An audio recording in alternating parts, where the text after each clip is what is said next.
அனைவருக்கும் வணக்கம். இன்னைக்கு மீண்டும் ஒரு உரையாடல். உங்களுடைய பாசத்துக்குரிய உங்களுடைய நண்பர் ஜபா அவர்கள் இணைஞ்சிருக்காரு. அவரோட நம்ம நிறைய பேசுவோம்.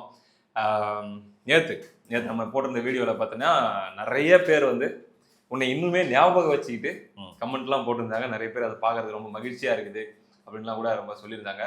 எனக்கு ரொம்ப நெகிழ்ச்சியா இருக்குது.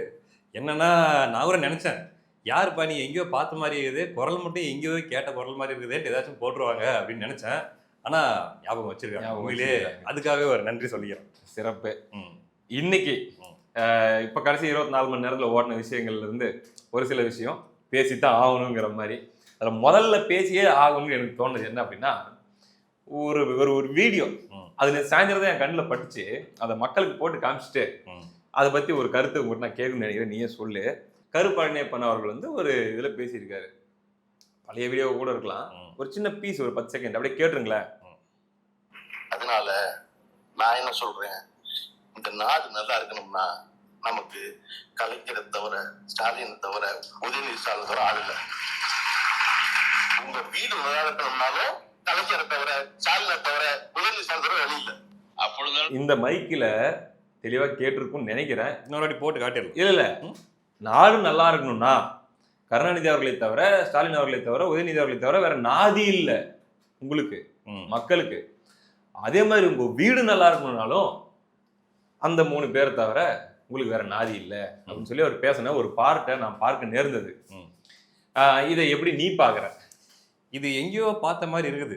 அதாவது ஒரு குடும்பம் அவங்க சொல்றதை பத்தி பார்த்தா, அதாவது நாட்டு பிரச்சனை கூட ஓகே, வீட்டு பிரச்சனை எல்லாம் எப்படி தீர்த்து வைப்பாங்களா அது தெரியல.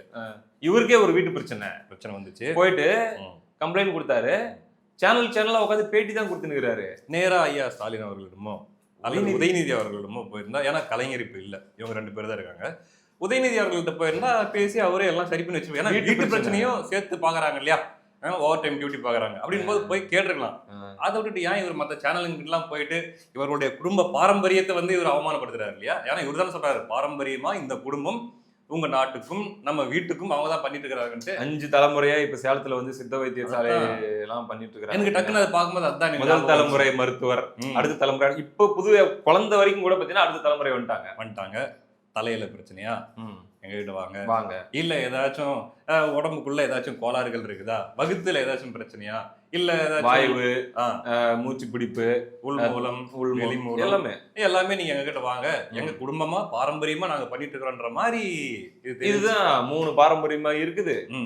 நாட்டு பிரச்சனை, வீட்டு பிரச்சனை, எல்லா பிரச்சனையும் தீர்த்து வச்சிருவாங்க, வேற நாதியும் இல்ல அப்படின்னு சொல்லியிருக்காரு. அப்புறம் ஏன் போயிட்டு இன்டர்வியூலாம் உட்காந்துக்கிட்டு குடும்ப பிரச்சனையை அங்க உட்காந்து புலம்பிட்டு இருந்தாருன்னு தெரியல. இது ஒரு பக்கம் இருக்கட்டும். அடுத்து அப்படியே அங்கிருந்து டிராவல் பண்ணி வந்தோம்னா, திமுக கூட்டணியில் சலசலப்பா. ஆனா இவர் தேண்டா பேசுறாரு, திமுக கூட்டணியில் சலசலப்பா அப்படின்னு சொல்லி ஒரு கேள்வி. ஆனா சும்மா அப்பப்போ உருட்டிட்டு இருப்பீங்க, ஆனா ஒண்ணும் நடக்க மாட்டேங்குது அப்படின்னு இருந்தாலுமே கூட இப்ப கொடுத்திருக்கிற ஸ்டேட்மெண்ட் கொஞ்சம் முக்கியத்துவம் பெறுது. முதல்ல வந்து கம்யூனிஸ்ட், மார்க்சிஸ்ட் கம்யூனிஸ்ட் அவங்களே சொல்றாங்க, போனமா தோழர்கிட்ட இருந்து வந்துடலாமே. தோழர் பெசலா அப்படியே அடுத்து வருவாரா? சரி சொல்லு. ஆமா, அவரை கொஞ்ச நேரம் சஸ்பென்ஸ்ல வச்சு அவரை வந்து உள்ள இறக்கி விடுவோம். ஃபர்ஸ்ட் கம்யூனிஸ்ட், மார்க்சிஸ்ட் கம்யூனிஸ்ட், அதனுடைய மாநில தலைவர் சண்முகம் ஒரு பேட்டி கொடுக்குறாரு. ரொம்ப மெதுவா பேசிட்டு இருக்கிறான், சரி வேகத்தை கூட்டுவோம். அந்த பேட்டியில அவர் சொல்லும் போது என்ன சொல்றாரு அப்படின்னா, 2021 நாங்க கம்மி சீட்டு வாங்கிட்டாங்க, 6 சீட்டு தான் வாங்கியிருந்தோம். அந்த 6 சீட்ல இதுக்கு முன்னாடி நாங்க வாங்கி கையெழுத்து போட்டதா வரலாறே கிடையாது. It's such an insult. ஆனா போட்டுட்டோம். எல்லாத்துக்கும் காரணம் யார் தெரியுமா? தோழர். எந்த தோழர்? தோழர் திரும்ப முன்ன போய் 6 சீட்டுக்கு முதலாளா கையெழுத்து போட்டு வந்ததுனால உன்னை கை காமிச்சு என்னை கேக்குறாயா? அதை தாண்டா மறைமுகமா சொல்றாரு. எல்லா கூட்டணி கட்சியும் கையெழுத்து போட்டு போயிட்டாங்க, கடைசி வரைக்கும் நாங்க போட மாட்டோம், நாங்க தான் புடிவாதம் பிடிச்சி சரி எங்களால இது கெட்டு போயிடக்கூடாதேன்ட்டு கையெழுத்தை போட்டுட்டு வெளியே வந்தோம். இந்த முறை அப்படிலாம் ஒத்துக்க மாட்டோம், விட மாட்டோம். அதிக தொகுதியில நாங்கள் கேட்டு பெறுவோம். ஏனென்றால் கூட்டணி இல்லாமல் திமுகவால் வெல்ல முடியாது.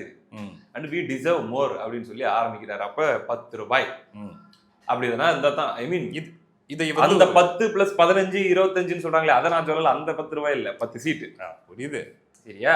இல்ல விளைக்கணும், ஏன்னா பாக்குறவங்க தப்பா அவதூறு பரப்புறோம். அவதூறு இல்ல, அவங்களே ஒத்துக்கிட்டதான். இருந்தாலும் அதையும் பேசிக்கிட்டு 10ன்னு வர்றாருன்னு வச்சுக்கேன் கிட்டத்தட்ட அப்படின்னு சொல்லி ஒரு ஸ்டேட்மெண்ட் விடுறாரு. காரணம் என்ன?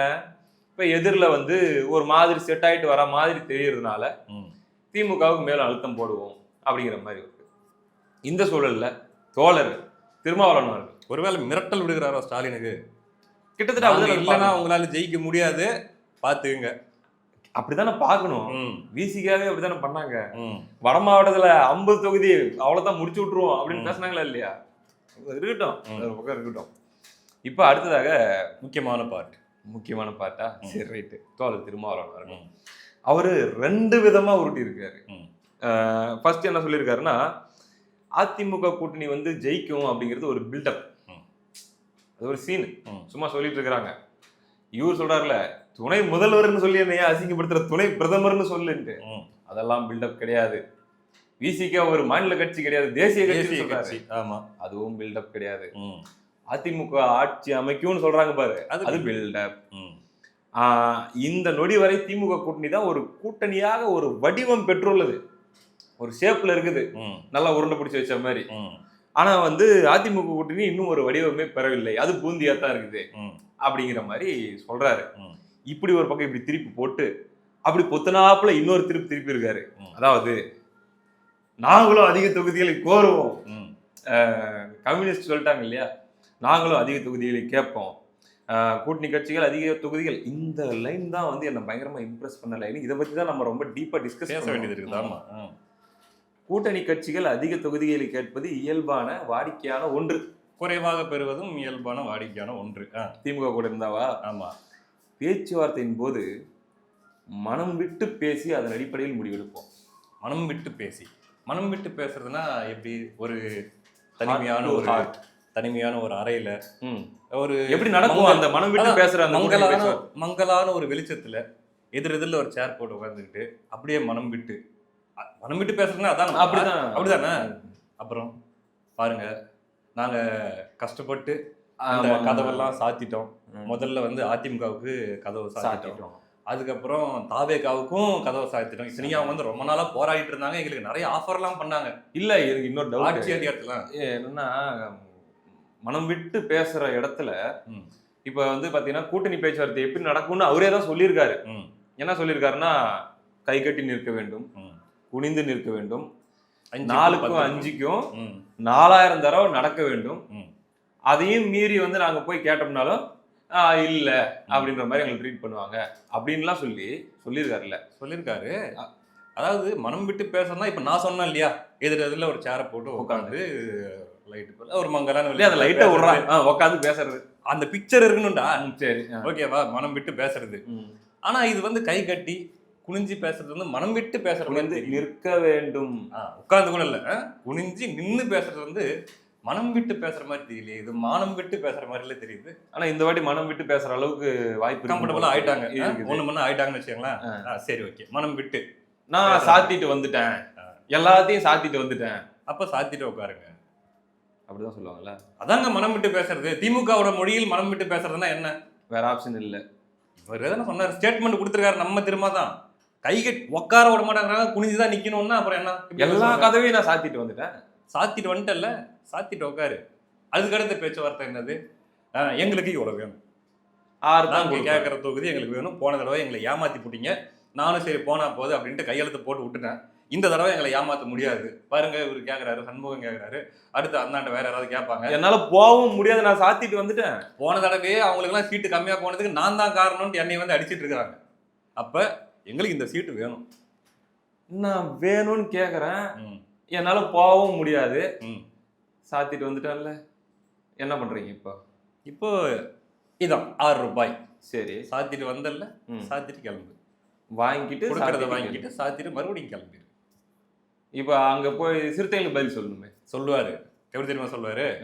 6 சீட்டு வாங்கினது மட்டும் இல்ல, சாத்திட்டு வந்திருக்கிறான், ஒரே சாத்தா, அப்படி ஒரே சாத்திட்டு வந்திருக்கிறோம்ல அப்படி தலைவர் செக்க வேலை காமிச்சிருக்காரு.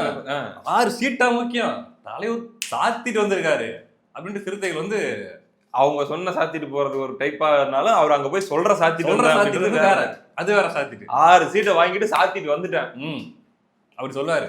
நல்லா இருக்குல்ல அது. ஆனா அவங்களுக்கு மட்டும் இல்ல, அந்த கூட்டணி இருக்கிற எல்லா கட்சிகளுக்கும் இதே கதை தான். சாத்திட்டு போயே ஆகணும். சாத்த வேண்டியதுதான். எல்லா தேர்தலையுமே வழக்கம் போல தேர்தலுக்கு முன்னாடி இந்த தடவை சீட்டு கொடுக்க எங்கள் நம்பி தான் திமுக இருக்குது, நாங்க இல்லைன்னா திமுக மண்ணக்கா போன்ற ரேஞ்சுக்கு பேசிட்டு அப்ப சீட்டுக்கு பதில் சாத்திட்டு வந்துடுறாங்க. எல்லா தேர்தலுக்கு முன்னாடி வழக்கம் நடக்கிறது அதுதான் இல்லையா? இப்ப இப்படி இருக்கக்கூடிய இந்த சூழல்ல திமுகவுடைய அந்த கேம்ப், அவங்களுடைய முகாம் பார்த்தீங்கன்னா உண்மையிலே சைக்காலஜிக்கலா அவங்க கிட்ட ஒரு விதமான தொய்வு, ஒரு மாதிரி பொலன்னு ஆயிட்டாங்க. நல்லா கவனிச்சு பார்த்தா தெரியும். அவங்களே ஷோல்டர் லூஸ் பண்ணி விட்டுட்டு இந்த தேர்தல் அவ்வளவுதானா, நம்மளுக்கு இந்த ஆட்சியோட முடியுதா அப்படிங்கிற மனநிலைக்குள்ள அவங்க வந்த மாதிரி அவங்களுடைய பாடி லாங்குவேஜ் நம்மளால பார்க்க முடியுது. இப்ப அடுத்து வரக்கூடிய மாதங்கள்ல இன்னும் அது கடுமையாகுதுன்னு வச்சுக்கோ. ஏன்னா இப்பதான் ஆரம்பிச்சிருக்குது திருவிழா, அது அப்படியே உச்சம் பெறுது. ஈடி திருவிழா சொல்ல. ஆமா, அடுத்து கைது கீதுன்னு போயிட்டு ஒரு மாதிரி அங்கங்க எங்கெங்க வச்சிருக்காங்களோ அங்கங்கே வச்சுக்கின்னு எடுத்து பயன்படுத்த முடியாது அப்படிங்கிற மாதிரி அந்தந்த மண்டலங்கள்ல அந்தந்த மாவட்டங்கள்ல எல்லாமே லாக்கு. செலவும் பெருசா பண்ண முடியாது. அதை தாண்டி முக்கியமான இடத்துலயே புடிங்கியாச்சு பியூச அப்படிங்கிற மாதிரியான ஒரு சிக்கல் திமுக ஒரு மாதிரி விலவெழுத்து போயிருது. இந்த வடிவேல் ஒரு படத்துல திருட போய் பாக்கெட்ல கை விட்டு கை மாட்டிக்குமே, வெளியே எடுக்க முடியாம அப்படியே கூடயே போற மாதிரி அவங்க ஈடி கூடயே போயிடுறாங்கன்னு வச்சுக்க. அப்ப இந்த கூட்டணி கட்சிகள்லாம் இன்னைக்கு பேசுற இந்த பேச்ச டிசம்பர்லயோ ஜனவரிலயோ பேசுவாங்களா? இப்படி ஒரு வேலை நடந்தாவா?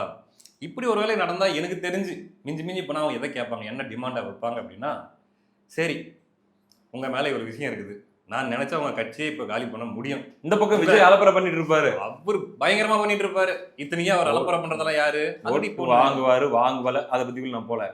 ஆனா ஆக்டிவ் பாலிடிக்ஸ்ல ஒரு 4-5 மாசத்துக்கு பாத்தீங்கன்னா பெரிய பில்டப்பா ஒரு பக்கம் போயிட்டு இருக்கோம். இப்போ சமீபத்திலையும் கூட விஜய் மேல என்ன சொல்றாங்க அப்படின்னா, யாருடைய வாக்குகளை விஜய் பிரிப்பார் அப்படின்னா திமுகவுக்கு பலமாக இருக்கக்கூடிய 2021 தேர்தலில் அவங்க ஆட்சியை பிடிக்கிறதுக்கு காரணமாக இருந்த சிறுபான்மையினர் என்று சொல்லப்படுகிறவர்கள் மற்றும் பட்டியல் சமூக மக்களுடைய வாக்குகளை பிரிப்பார்னு சொல்றாங்க இல்லையா? ஆல்ரெடி அதுக்கான அலப்பறையை ஸ்டார்ட் பண்ணியிருக்காரு. இப்ப கூட ஏதோ கேள்விப்பட்டேன், ஏதோ பாதிரியார்களுடைய ஆமா தமிழ்நாடு முழுக்க பாதிரியார்கள் எல்லாத்தையும் தனிப்பட்ட முறையில் சந்திச்சு அல்லது அவருடைய ஆதரவு கோரி நம்பிக்கையை ஏற்படுத்தி அவங்களுக்கு ஒரு ஆதரவு கட்டத்தை உருவாக்கணுன்ற அந்த இதுல அவங்க இருக்கிறதா நம்ம பாக்குறோம். அப்படின்னும் போது இந்த பக்கம் திமுக ஒரு மாதிரி விலவெழுத்து கொலன்னு போயிருக்கு. அதாவது ஏற்கனவே இருக்கிற திமுகவுடைய இயற்கையான வாக்கு வங்கி முதல்ல பாதிக்கப்படுது, அதுக்கப்புறம் வங்கி பாதிக்கப்படுது இல்லையா? பாதிக்கப்படுதுன்னும் போது அப்ப கேட்பாங்க, என்ன பண்ணலாம் சொல்லு, இப்படிதான் நிலைமை, எல்லாம் எங்க கையில தான் இருக்குது, உன்னால செயல்பட முடியாது, என்ன பண்ணலாம் போது என்ன கோரிக்கை வைப்பாங்க நீ நினைக்கிற? திமுக போட்டி போடணும்னு ஆசைப்படுறது 200 சீட்டாம், குறைஞ்சது 170 ஆச்சும் போட்டி போடணும்னு அவங்க ஆசைப்படுறாங்களாம். ஆனா இந்த மாதிரி ஒரு கண்டிஷனுக்கு திமுக போயிட்டாங்க அப்படின்னா கூட்டணி கட்சிகள் எப்படி விட்டுருவாங்களா?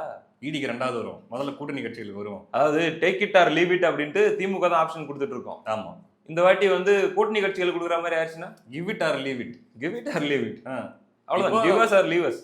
ஆமா, கரெக்டான வார்த்தை, இங்கிலீஷ் கரெக்டா? அதுதான், அவ்வளவுதான். இப்போ கேக்குறாரு, நம்ம சண்முகம்னு வச்சுக்கிறேன், சிபிஐஎம்மா, அவர் கேக்குறாரு போன தடவை எவ்வளவு வாங்க? 6, எனக்கு 10 அல்லது டபுளா ஒரு 12ன்னு கேக்குறாருன்னு வச்சுக்க. இப்போ அதோட நிக்குமா? சிபிஐ அவங்களும் அதே தான், அவங்களுக்கு என்னவோ அதே பார்த்து இவங்களுக்கு பண்ணும். தோழர் சும்மா இருப்பாரா? சரி 12 ஒத்துக்கிறேன், 6னா அது 12. அடுத்து காங்கிரஸ் 40 கண்டிப்பா கேட்பாங்க, குறைஞ்சது 40 கேட்பாங்க இல்லையா? அடுத்து நம்ம குருநாதர் ஒரு 5, ஒரு 5வது கொடுக்கணும் குருநாதருக்கு. வேல்முருகன் தவாக்காவுக்கு போன தடவை 2ன்னா அவரும் சாத்திட்டாரு, எல்லா கதையும் சாத்திட்டாரு. சரி வேணாம், அவரை ட்ரோல் பண்றதுதானே, சாத்திட்டு உக்காந்துட்டாரு. ஆனாலும் எல்லாருக்கும் கொடுக்குறீங்கல்ல, எனக்கும் ஒரு 2 சேர்த்து போட்டு கொடுக்கலாம்ல அப்படின்னு கேட்பாரு. நம்ம மையம் சரி ஒரு 3 ரூபாய் ராஜ்யசபா சீட்டு கொடுத்ததுனால 3 ரூபா கொடுங்க, ஏதோ முன்ன பின்ன பார்த்து அதுல 1-2 உதயசூரியன் சின்னத்திலயும் போயிடும். எப்படி முன்ன பின்னன்னு நம்ம போட்டு நசுக்கி பார்த்தாலுமே ஒரு 70 இருந்து 80 வெளியே கூட்டணி கட்சிகளுக்கே கொடுக்குற மாதிரி ஆயிடுச்சு அப்படின்னா 150 சீட்டு, 150 உதயசூரியன்ல இருந்து அதுல எங்கிருந்து 100 ஜெயிக்கிறது, 118 எங்கிருந்து அதுல ஜெயிக்கிறது? சாதாரண விஷயம் இல்லையாது. ஆமா, அப்படின்னும் போது இப்படியான கூட்டணி கட்சிகளிடமிருந்து ஒரு நெருக்கடி வருவதற்கான சாத்தியக்கூறுகள் இருக்குது. ஒருவேளை சாத்தியக்கூறுகள் இருக்குதா இல்ல சாத்திட்டு போறாங்களான்றது நமக்கு அப்புறம் தான் தெரியும். கூட்டணி கட்சிகளை நம்ம அவ்வளவு சீக்கிரம் நம்பி இவ்வளவு பெரிய பில்டப்லாம் அவங்களுக்கு கொடுக்க முடியாது. ஆனாலும் திமுக அப்படி ஒரு நிலைக்கு போறாங்கன்னா இவங்க திமுக பலவீனப்படுது, நம்ம தயவு இல்லாம ஒண்ணுமே பண்ண முடியாது அப்படிங்கிற இடத்துல திமுக வரும்போது அப்ப இவங்க கொஞ்சம் நம்ம கொஞ்சம் பிரேக்கப் பண்ணிட்டு போறதுக்கு சாக்கு சொல்ற மாதிரி தான் அது. வாய்ஸை கொஞ்சம் ரைஸ் பண்ணி பார்ப்போம். இப்ப பிடிக்கல, உறவை முறிச்சிக்கணும், ஆனா நல்லாவே பேசுறான். எப்படா இவங்ககிட்ட போய் முடிச்சுட்டு போறதுன்னு போது நாமளா ஒரு சண்டையை உருவாக்கி ஒரு சண்டையை போட்டு அவனையே நம்மள திட்ட வச்சு பதிலுக்கு நாமளும் திட்டிட்டு எல்லாம் நான் ஹர்ட் ஆயிட்டேன் அப்படின்னு சொல்லிட்டு போயிடுறாங்கல்ல. அப்படி ஒரு பிரேக்கப் பண்ணிட்டு இந்த பக்கம் தான் இன்னொரு கடை இருக்குது. இப்ப போய் அதிகாரத்தை பிடிக்க முடியலனாலும் 29, 31, 36 ஏன்னா இவங்க குடும்பத்தோட அப்படியே இடின்னு அப்படியே அந்த பக்கமா டிராவல் பண்ணி போயிட்டாங்கன்னா நம்ம அடுத்து இங்க டிராவல் பண்ணி போறதுக்கு நம்மளுக்கு ஒரு இது வேணும்ல, ஒரு பேக்கப் வேணும். காங்கிரஸ் ஏற்கனவே தாவேக்காவை பிளான் பி ஆக வச்சுதான் காங்கிரஸ் இறக்கி இருக்குது அப்படின்ற ஒரு குற்றச்சாட்டு. திமுக எப்ப பலவீனப்பட்டாலும் அப்படியே வண்டியை மாத்திரலான்ற மைண்ட் செட் இருக்குது. இந்த குதிரையில இருந்து அப்படி இந்த குதிரையை தாவிடலாம். தாவன தனியா தாவுமா? தாவ முடியாது. முதல்ல காங்கிரஸ் ஓவர்டேக் பண்ணிட்டு போய் தாவுவாரு. முதல்ல தான் காங்கிரஸ் தாவும் ரீச் ஆகுறது யார் தெரியுமா? ரீச் ஆயிருவாரு சிறுத்தை எப்படி இருக்கும். அதனால என்னென்ன நடக்க போகுது அப்படிங்கிறது எல்லாமே அடுத்த அந்த 4 மாசம் இருக்குது இல்ல, ஜூலை டு நவம்பர் விஜயுடைய பெர்ஃபார்மன்ஸ், அடுத்து இடி திமுக இதுல நடக்க போற விஷயங்கள், கூட்டணி கட்சிகளுடைய அழுத்தம் ஒரு பக்கம், இன்னொரு பக்கம் ஒரு ஹைப்போதெட்டிக்கலா நான் கேக்குறேனே, இடி அதாவது இடியை வச்சு பாஜக இப்படி கேட்கறதுக்கான ஒரு வாய்ப்பு இருக்குதான்ட்டு. இங்க பாரு இவ்வளவு சிக்கல் இருக்குது, எதுக்கு சும்மா நசன்ட்டு எங்களுக்கும் உன்னை போட்டு சும்மா அடிச்சுக்கிட்டு நீ அது போய் 22 MP இருக்கிறாங்க யூஸ் ஆகும். ஆமா அதெல்லாம் வேணாம். அதனால இந்த தேர்தல்ல நான் உன்னை கஷ்டப்பட்டு தோக்கடிக்கிறது வேணாம், நீ தோத்துரு, அவ்வளவுதான். பெரிய டாஸ்க்லாம் ஒண்ணு இல்ல. இங்க பாரு எல்லா இதுல இருந்தும் உனக்கு விடுவிச்சிடுறேன். அதிமுக ஒண்ணு தோக்கடிக்காது, நான் ஒண்ணு தோக்கடிக்கல, மக்கள் தோக்கடிக்கல, உனக்கு ஒரே ஒரு வேலை தரேன், தோத்துரு, நீயே தோத்துரு, அவ்வளவுதான். தோத்துருவாங்க, ஒத்துக்குவாங்கடா. குடும்பத்தோட அதுக்கு கம்னு சரிங்க தோத்துட்டாச்சு கம்னு உட்காந்துக்கலாம் பாரு. எத்தனையோ பேரு ஆயிரங்கள் பல லட்சங்கள், நான் சொல்றது பெரிய லட்சம் பெரிய ஆயிரம் அடிச்சுட்டு உக்காந்துக்கிட்டு அதிகாரம் இல்லாம பட் அட்லீஸ்ட் சேஃபாவாச்சும் வீட்டுல உட்காந்துக்கிறாங்கல்ல, அப்படியாச்சும் உட்காந்துட்டு போயிடலாமே, பெட்டர் ஆப்ஷனா இருக்குது. அப்படிதான் அதான் தேர்ந்தெடுப்பாங்க இல்லையா? அதாவது உளவியல நிலை அதான் தேர்ந்தெடுப்பாங்கன்னு இருக்குது. இல்ல ஏன் அந்த நிலை வராது அப்படின்னு ஒரு கேள்வியே வருது. நம்பரை ரவுண்டா சொல்றாப்லயே, அது எப்படி 35,000 கோடியே இது 35,775 கோடி அப்படின்னா எல்லாம் எடுத்து வைக்காமையா சொல்லுவாங்க. அப்படின்னா என்ன அர்த்தம்? அது சொன்னதுக்கு அப்புறம் இந்த சைடுல இருந்து தொட்டு பார் சீண்டி பார் எதனா பேசிருக்கணுமா இல்லையா? நாங்க அடிக்கல, நாங்க திருடல, இது எங்க மேல வைக்கிற அவதூறு அப்படின்னு சொல்லி நேரம் பேசுனது யாரு? முன்ன பேசினாப்ல, பட் இப்ப தயவு செஞ்சு தொட்டுறாதீங்க ஐயா, கையை முறுக்கிட்டு வந்திருக்காரா, கையை முறுக்கிட்டு வந்திருக்காரு. இருந்தாலும் இப்போ ரெஸ்பான்ஸ் கொடுக்கணும்ல. அண்ணாமலை பேசலடா, பேசுனது அமித்ஷா. நேத்து கூட ஏதோ ஒரு பேட்டியில பார்த்தேன், சரி ஞாபகம் இல்லை, இந்த கேள்வி யாரும் கேட்டிருந்தாங்க. பேசுனது அவங்க போது நீங்க ஏன் உங்க கட்சி தலைமையில இருந்து எந்த ரெஸ்பான்ஸுமே இல்லை, நாங்க திருடல, நாங்க கொள்ளை அடிக்கல, முடிஞ்சா அவனால பண்ணிக்க அப்படின்னு பேசாம ஒரு மாதிரி மணிப்பூரை பத்தி பேசுவியா, அதை பத்தி பேசுவியா, இப்ப புரோட்டாலாம் வீச ஆரம்பிச்சிட்டாருன்னா இங்கிருந்து நேரம் மணிப்பூர் நோக்கி வீசிடுவாரு. அந்த பிரச்சனையெல்லாம் தீர்த்துட்டியா, அழுதுருவேன் அப்படிங்கிற மாதிரி டீல் பண்ணாங்களே தவிர அந்த விஷயத்துக்கு பதில் சொல்ல மாட்டேங்கிறாங்க. அப்படின் போது அப்ப அமித்ஷா ரவுண்டு ஃபிகரா சொல்றதுல ஏதாச்சும் ஒரு சூட்சம் இருக்குமோ? அதாவது ஒரு மேலும் அதாவது ஒரு ரவுண்டு பண்ணி 4,000 கோடி 10,000 கோடி அப்படின்னு சொன்னா கூட சரி குத்து மதிப்பு சில்லற முதற்கொண்டு சொல்றாங்க. இத்தனை பைசான்றது முதற்கொண்டு அவர் சொல்றாருன்னும் போது ரைட்டு லாக் ஆயிட்டோம் அப்படின்ற மாதிரியான ஒரு உணர்வு அவங்களுக்கு வந்துருக்குல்ல திமுகவுக்கு. அதனாலதான் வாய் திறக்காம கம்முன்னு உட்காந்துக்கிறாங்க. பார்க்கலாம். என்ன ஒண்ணு ரொம்ப நாளா சொல்லிட்டு இருக்கிறாங்களே தவிர பாம்பு எடுத்து வெளியிட மாட்டாங்க, பேசிட்டே இருக்கிறதே தவிர பாம்பு எடுத்து அந்த பாம்பு எப்பதான் வருதுன்னு இல்ல. அதை நான் இப்படி பாக்குறேன். நான் போன டைம் இதை பத்தி பேசியிருக்கேன் நம்ம வீடியோல. பல்ஸ் பாக்கணும்ல, சிம்பத்தி எதனா கிரியேட் ஆகுதா, சிம்பத்தி வந்துருச்சுன்னா அது ஒரு மாதிரி தப்பா போயிடக்கூடாது இல்ல. அதனால முதல்ல ஒரு தடவை இதுதான் மேட்ரு அப்படின்னு சொல்லி ஒரு 2 மாசம் பல்ஸை பார்த்துட்டு அதெல்லாம் ஒண்ணும் இல்ல அப்படின்ட்டாங்கன்னா மக்கள் அதுக்கப்புறம் அப்படின்ட்டு அவங்களே ஏதாச்சும் பண்ணிடுவாங்கன்னு சொல்லப்படுகிறது. பல பேர் அவருடைய கருத்தா இருக்குது. மக்களுமே மிகுந்த ஏமாற்றத்துல இருக்கிற மாதிரிதான் செய்தி போயிருக்குது அவங்களுக்கு. ஏமாற்றம்னா என்ன, என்னையா அப்பப்ப வர்றீங்க நாங்க அப்படின் போது போயிடுறீங்க அப்படின்ற மாதிரிதான் அப்சர்வ் பண்ணிருக்கிறாங்க. பார்க்கலாம் என்ன நடக்குதுன்ட்டு. அடுத்தது என்னது நன்றி தான். சரி, இப்படியாக போயிட்டு இருக்குது. இந்த ஜூலைல இருந்து சரியா நவம்பர் வரைக்கும் பீக் ஒரு த்ரில்லர் படம் தான். த்ரில்லர் இப்பதான் த்ரில்லர், அதுக்கப்புறம் நமக்கு புரிஞ்சிடும் ஓகே இது இப்படி இப்படி இப்படி போகுதுன்ட்டு. அடுத்த வருஷம் ஆரம்பிக்கும் போது ஒரு ஒரு ரவுண்ட் ஃபிகர் வந்துரும். இந்த 4 மாசம் செம த்ரில்லர். பொறுத்திருந்து பார்ப்போம். கூடவே இருப்போம், எங்கேயும் போயிட வேண்டாம். தலைமறை வேற வேண்டாம். ம். அடுத்த நிகழ்ச்சியில் சந்திப்போம். நன்றி. நன்றி.